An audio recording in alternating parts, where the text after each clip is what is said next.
नमस्कार, मेरे YouTube channel पे आप सभी का एक बार फिर से स्वागत है। आशा करती हूँ अब तक के मेरे सारे वीडियो आपको पसंद आए होंगे और अध्ययन करने में काफ़ी सहायता मिल रही होगी। यदि मेरा वीडियो आपको पसंद आता है तो लाइक, शेयर और सब्सक्राइब जरूर करिएगा। और हाँ, बेल आइकन प्रेस करना न भूलना, क्योंकि बेल आइकन प्रेस करने पर मेरे नए नए वीडियो के नोटिफिकेशन आपको समय समय पर मिल जाएंगे। आज हम अध्ययन करेंगे कक्षा 12वीं के लिए उपयोगी रसों का अध्ययन करेंगे, जो इस प्रकार है। पहला रौद्र रस, दूसरा विभत्स रस, अद्भुत रस, श्रृंगार रस, शांत रस और भक्ति रस। अब हम रसों के स्थायी रूप देख लेते हैं क्या होता है। पहला है अस्थाई भाव क्रोध, विभत्स रस का घृणा, अद्भुत आश्चर्य, श्रृंगार रस का प्रेम, शांत रस शांति, भक्ति रस भक्ति। अब हम देखेंगे रस का अर्थ। रस का शाब्दिक अर्थ होता है आनंद। काव्य को पढ़ने या सुनने से जिस आनंद की अनुभूति होती है उसे रस कहा जाता है। रस का संबंध संस्कृत के श्री धातु से माना गया है, जिसका अर्थ है जो बहता है, अर्थात जो भाव रूप में हृदय में बहता है उसी को रस कहते हैं। इसका अर्थ ये होता है कि यदि हम कोई काव्य, कहानी, नाटक पढ़ते हैं तो उसे पढ़ते समय हमारे मन में जो भावनाएं उत्पन्न होती हैं, जो भाव उत्पन्न होता है, जो आनंद होता है, वो रस कहलाता है। अब जैसे इस पिक्चर में आप देख लीजिए, इसमें ये बताया गया है कि एक लड़की है जो एक पुस्तक पढ़ रही है। अब वह उस पुस्तक में कहानी हो, नाटक हो, काव्य हो, कविता हो, जो भी वो पढ़ रही है, उससे जो भाव उसके अंदर उत्पन्न हो रहा है वो क्या होता है? रस कहलाता है। अब रस को काव्य की आत्मा या प्राण तत्व माना जाता है। काव्य की आत्मा, रस को काव्य की आत्मा क्यों कहा जाता है? ठीक उसी तरह जिस प्रकार मनुष्य के शरीर से यदि प्राण चला जाए तो उसका शरीर जो है वो किसी काम का नहीं होता है, वो मृत माना जाता है। ठीक उसी तरह काव्य की आत्मा, रस को जो है वो काव्य की आत्मा कहा जाता है। जिस प्रकार हमारे प्राण तत्व होते हैं, उसके जब तक उसके शरीर में, मनुष्य के शरीर में प्राण होता है, प्राण तत्व होता है, वो शरीर जीवित माना जाता है। ठीक उसी तरह रस को भी काव्य की आत्मा माना जाता है। काव्य रस है तो काव्य है, ऐसा कहा जाता है। अब रस के अंग, रस के 4 अवयव या अंग हैं, जो इस प्रकार है। पहला स्थायी भाव, विभाव, अनुभाव, संचारी भाव या व्यभिचारी भाव। बच्चों, सर्वप्रथम जब तक हम इन चारों भावों को, रस के 4 अंग जो है उन्हें नहीं समझ पाएंगे, तब तक हमें रस को पहचानने में आसानी नहीं होगी। अब रस का स्थायी भाव क्या होता है?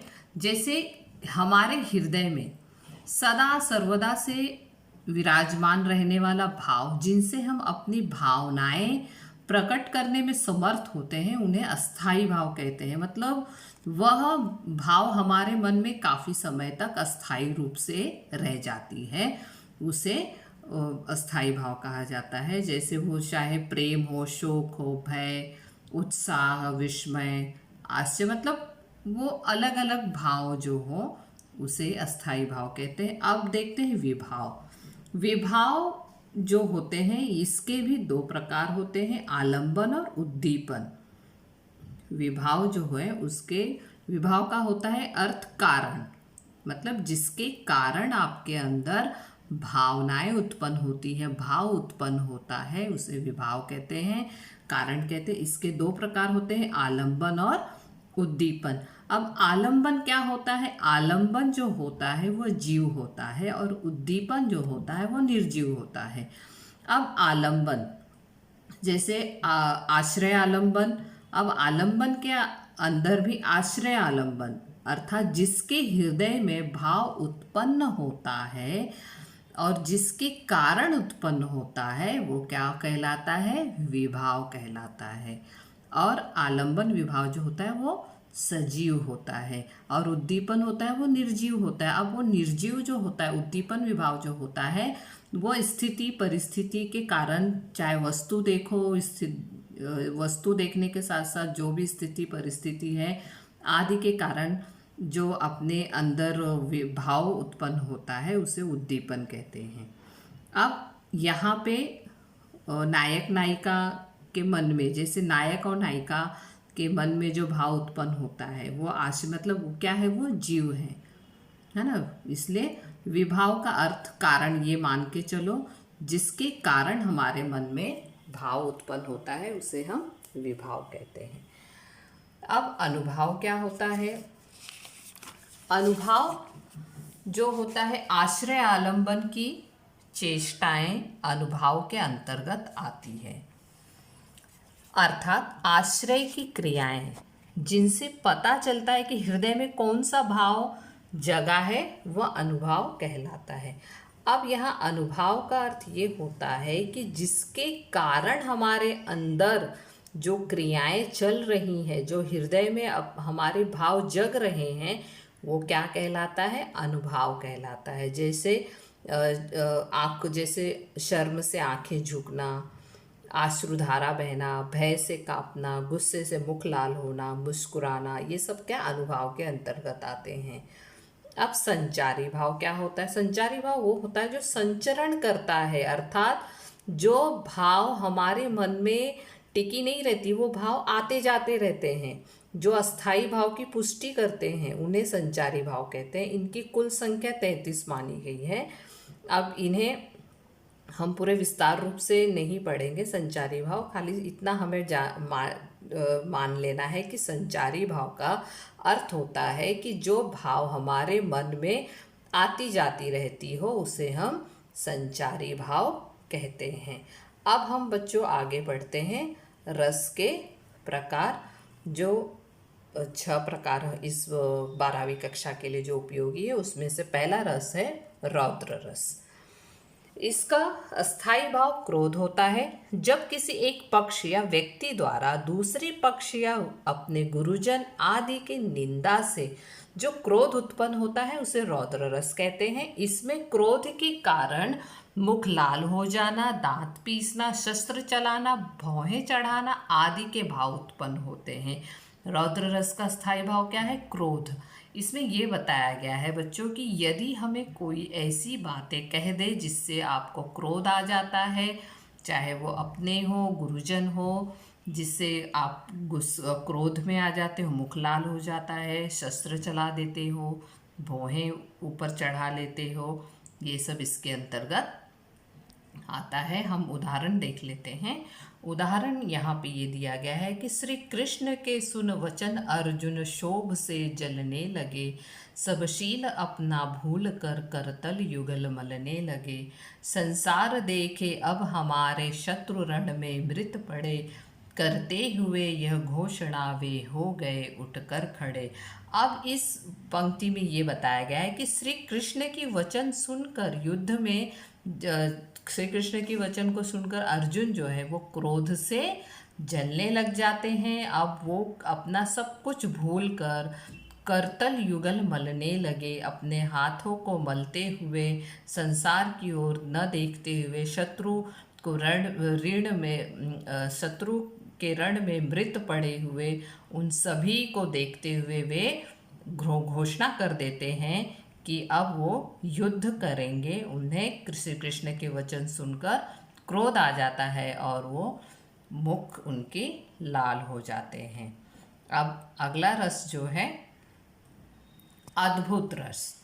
अद्भुत रस जब व्यक्ति के मन में विचित्र अथवा आश्चर्यजनक वस्तुओं को देखकर जो विस्मय आदि के भाव उत्पन्न होते हैं उसे ही अद्भुत रस कहा जाता है। इसके अंदर रोमांच, आंसू आना, कांपना, गद होना, आंखें फाड़कर देखना आदि के भाव व्यक्त होते हैं। इसका स्थायी भाव क्या होता है? आश्चर्य होता है। आप देखो इस चित्र में ये बताया गया है कि श्री कृष्ण जब वर्षा बहुत तेजी से तूफान और वर्षा होती है तो वो अपने ग्रामवासियों को बचाने के लिए, रक्षा करने के लिए वो क्या करते हैं? एक अपनी तर्जनी पर, अपनी उंगली पर उन्होंने क्या किया, पहाड़ को उठा लिया, जिससे सभी एकदम आश्चर्य हो गए लोग देखकर। और ये बताया गया है कि आश्चर्य से लोग ये देखने लगे, उनके मन में जो भावनाएं उत्पन्न हुई, भाव उत्पन्न हुआ, वो क्या हुआ, अद्भुत रस हुआ। अब उदाहरण देख लेते हैं। एक अचंभा देखा रे भाई, ठाड़ा सिंह चरावे गाई, पहले पूत पाछे माई, चेला के गुरु लागे पाई। अब इस चित्र में देखो आप, इस पंक्ति से जुड़ा हुआ है, ये बताया गया है कि ये अचंभा नहीं तो क्या है, आश्चर्य नहीं तो क्या है, कि कभी भी सिंह को गाय चराते हुए देखा है हमने? नहीं। यदि देख लेते हैं तो हमारे मन में क्या होता है, आश्चर्य की भावनाएं जो है वो आश्चर्य का भाव प्रकट होता है। और ये देखा है कि पहले पूत पाछे माई, मतलब आगे बेटा है और पीछे माँ है।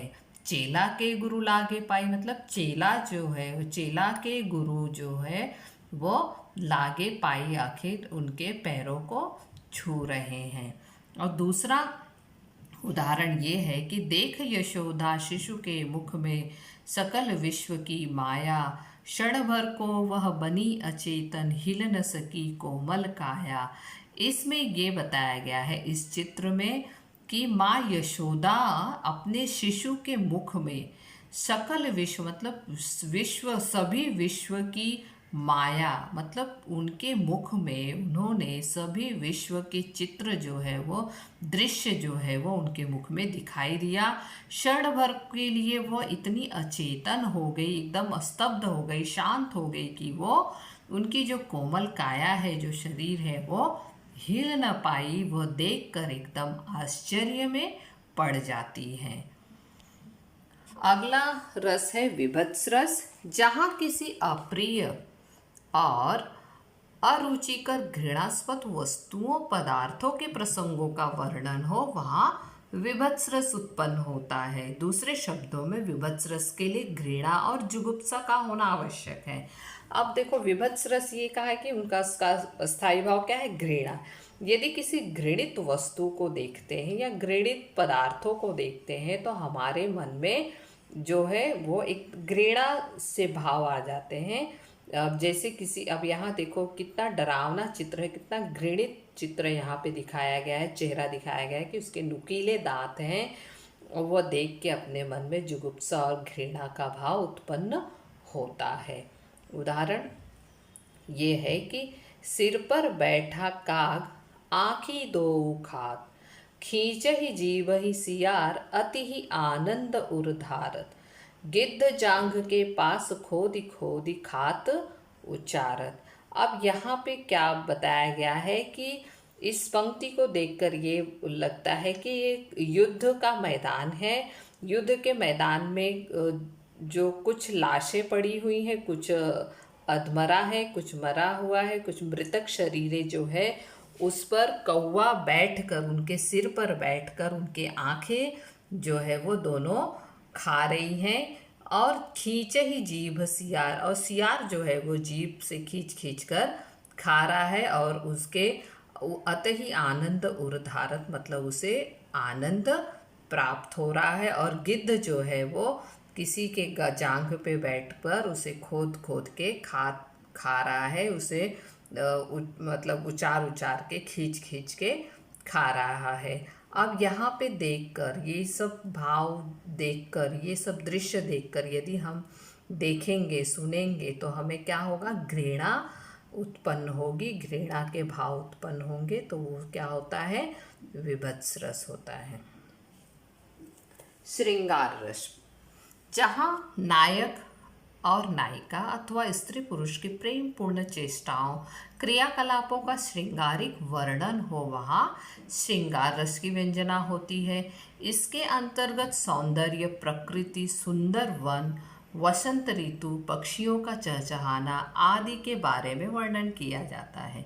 श्रृंगार रस का स्थायी भाव क्या होता है, रति। रति अर्थात प्रेम, प्रेम की भावना उत्पन्न होती है, उसे श्रृंगार रस कहते हैं। उदाहरण देखते हैं कि कहत नटत रिझत खिजत, मिलत खिलत लजियात, भरे भवन में करत है नैनन ही सौ बात। अब इस पंक्ति में क्या बताया है कि श्री कृष्ण और राधा भरे भवन में एक दूसरे को देखते हैं और एक दूसरे को खींचते हैं, रिझाते हैं और आंखों ही आंखों में बातें करते हैं और उन्हें बातें करने में ही उनकी प्रेम की भावनाएं जो है वो जो दिखाई देती है उसे श्रृंगार रस कहा जाता है। श्रृंगार रस के दो भेद होते हैं, संयोग श्रृंगार और वियोग श्रृंगार। संयोग श्रृंगार में ये होता है कि परस्पर नायक और नायिकाएं जो है वो मिलती हैं, तो वहाँ क्या होता है, संयोग श्रृंगार का निर्माण होता है, वहाँ संयोग श्रृंगार कहलाता है। और वियोग श्रृंगार में जहाँ नायक और नायिकाएं बिछड़ती हैं उसका स्थायी भाव भी रति होता है, वो प्रेम की भावनाएं होती हैं, वो प्रेम के नायक और नायिका के वियोग का वर्णन हो, वियोग का रस होता है, अस्थायी भाव रति और प्रेम, अर्थात जो नायक और नायिकाएं होती हैं जो आपस में उनके जो परस्पर प्रबल प्रेम होता है लेकिन उनका मिलन नहीं होता है, अर्थात वे दोनों वियोग में रहते हैं, उसे क्या कहते हैं, वियोग श्रृंगार। अब शांत रस, शांत रस का अस्थायी भाव निर्वेद है, जहाँ भक्ति, नीति, ज्ञान, वैराग्य, धर्म, दर्शन, तत्व ज्ञान अथवा सांसारिक नश्वरता संबंधी प्रसंगों का वर्णन हो वहाँ शांत रस होता है। इसका स्थायी भाव होता है, इसका स्थायी भाव ये है निर्वेद अर्थात उदासीनता। अब वैराग्य का अर्थ होता है सन्यासी, अर्थात जो संसार की मोह माया से, संसार की मोह माया से मुक्त होता है, उसके भाव में शांत रस की उत्पत्ति होती है। शांत रस में भक्ति रस जो होता है, मतलब अर्थात ये बताया गया है कि ईश्वर के साधना में, तत्व ज्ञान में, ईश्वर से भक्ति में जो लीन होता है, जो संसार की नश्वरता से दूर होता है, जो संसार से कुछ भी कोई भी संबंध नहीं रखता है, उसे शांत रस कहा जाता है। इसमें उदाहरण दिया गया है कि माटी कहे कुम्हार से तू क्या रौंदे मोहे, एक दिन ऐसा आएगा मैं रौंदूंगी तो है। इस पंक्ति में ये बताया गया है कि कबीरदास ने कहा है कि माटी जो है वो कहती है, मिट्टी कुम्हार से कहती है कि मुझे कूट कूट कर जो मुझे रौंद रहे हो, एक दिन ऐसा आएगा कि मैं तुम्हें रौंदूंगी, यह निराकार हो जाएगा, अर्थात कितने भी तुम कर्मकांड कर लो एक दिन मिट्टी में ही तुम्हें मिल जाना है। अगला रस है भक्ति रस, जहाँ ईश्वर अथवा अपने इष्ट देवता के प्रति श्रद्धा, अलौकिकता, स्नेह, विनयशीलता का भाव हृदय में उत्पन्न होता है, वहाँ भक्ति रस की व्यंजना होती है। इसका स्थायी भाव देवरति है। इस रस में ईश्वर की अनुरक्ति और अनुराग का वर्णन होता है, अर्थात इस रस में ईश्वर के प्रति प्रेम का वर्णन किया जाता है। अनुराग अर्थात प्रेम, देवरति, देव भक्ति, देव प्रेम, रति का अर्थ होता है प्रेम। जैसे इस चित्र में बताया गया है कि मीरा जो है वो कृष्ण की भक्त है, यहाँ पे कृष्ण के प्रति जो प्रेम है, जो अनुराग है, वो यहाँ पे दिखाई दे रहा है। अब उदाहरण देख लेते हैं। तू दयालु दीन हो, तू दानी हो भिखारी हो, प्रसिद्ध पात की तू पाप पुंजहारी। अब इस पंक्ति में जो तुलसीदास द्वारा लिखित है, भगवान श्री राम के अनन्य भक्त तुलसीदास भगवान की भक्त व वत्सलता व दयालुता का दर्शन करा रहे हैं, बता रहे हैं कि भगवान से बड़ा दयालु और दानी कोई नहीं है, और प्रभु पापों का हरण करने वाले हैं। इस पद में के माध्यम से तुलसीदास भगवान व भक्त के बीच के संबंध की व्याख्या करते हैं। कहते हैं कि ईश्वर से बड़ा कोई भी दानी नहीं है। इस वीडियो में जो 12वीं कक्षा के जो रस हैं, 6 रसों की जानकारी यहाँ पे दे दी है बच्चों। आशा करती हूँ आपको अच्छी तरह से समझ में आ गया होगा। यदि कुछ नहीं समझ में आया है तो आप कमेंट बॉक्स में कमेंट करके मुझे प्रश्न पूछ सकते हो, उत्तर जो है वो आपको मिल जाएंगे। धन्यवाद।